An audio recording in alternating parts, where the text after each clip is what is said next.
I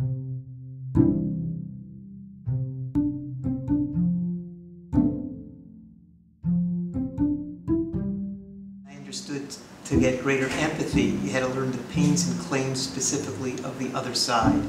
And we had this walk in the other side shoes. So this curriculum that got this name, America and the Middle East, Clash of Civilizations, which people were thinking was happening and inexorable, versus a meeting of minds, which people thought was not likely, if not impossible. And my bias was towards the other.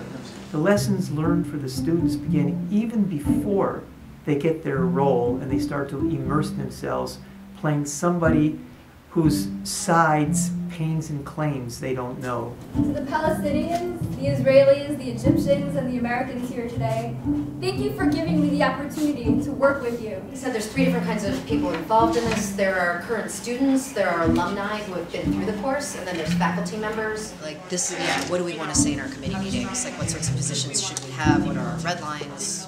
So that's kind of my role. It's much more of a kind of like orchestrator.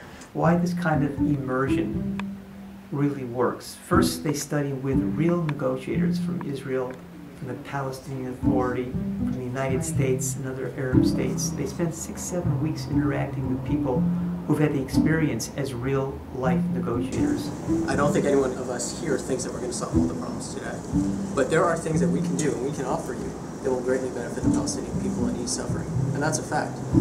No, East Jerusalem is the most important settlement. It is. So what's happened here in the simulation, students make a very dramatic understanding that there is a, not black and white here, there's a mixture of grays when you have walked in the other side's shoes in a carefully constructed long-term simulation. Temporary funds will be allocated. We'll find the funds to make the textbooks happen. An external entity will verify, and then the tax funds will be released. Students who participate in simulations like this report that the material sticks with them for a lifetime. And I mean, again, you could probably measure the amount of dilation of the pupils that's going on in the students in this group, right? Or their heartbeats, their pulse, their how much they're sweating. And if that's happening, I think better understanding of the material is happening. The kinds of comments we get at the end of this experience when they've finished a full-blown simulation. Jewish Orthodox student, for example, says, wow, I never really understood what the Palestinian narrative was in the most compelling way. I didn't decamp. I didn't have a new chip put in my mind where I began to think like a Palestinian at the end of this simulation. But I did start to understand my side committed wrongs in this conflict. My name is General Abdullah Yahya. I am the head of the Palestinian delegation. My name is Paul Basham.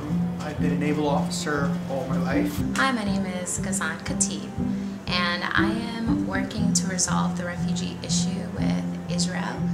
Deeper analysis without political paralysis. I think one of the most important things about simulations is it allows you to really understand the psychological dynamics of negotiation. It's not about taking on the narrative of the other side, it's about understanding that there is a narrative to the other side. They really learn what real negotiators learn. They learn about the difficulties and the layers of complexity of a conflict. And this is one of the brilliant things about the simulation that we construct. The impact it has on students of getting them to know better their own side and their own side's warts and all through the simulation of playing the other.